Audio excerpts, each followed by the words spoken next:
Début juin, dans la région du Sahel, au Burkina Faso, le village de Solane était victime d'une attaque meurtrière perpétrée par un groupe armé. Un groupe majoritairement composé d'enfants et d'adolescents âgés entre 12 et 14 ans.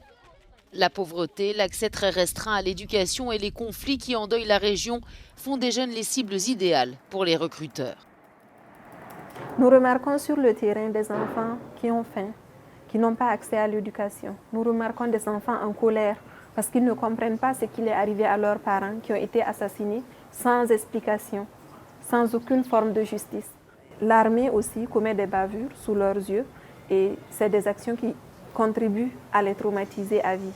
Alors ces enfants sont effectivement très vulnérables et c'est vraiment le moment d'agir. Ces derniers mois, les attaques et les violations des droits humains contre les populations civiles au Burkina Faso ont particulièrement augmenté. Le pays traverse une crise humanitaire sans précédent. Autant de paramètres qui inquiètent les adultes. Empêcher que les enfants soient exposés au risque de recrutement, ils le souhaitent réellement, mais ils se sentent impuissants.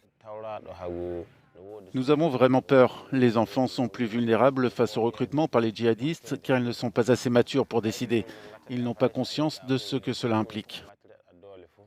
Depuis le début de l'année, le nombre de jeunes recrutés par des groupes armés au Burkina Faso aurait été multiplié par 5 et ils sont des milliers à avoir besoin d'un soutien psychosocial pour les aider à surmonter les événements traumatisants de leur vie.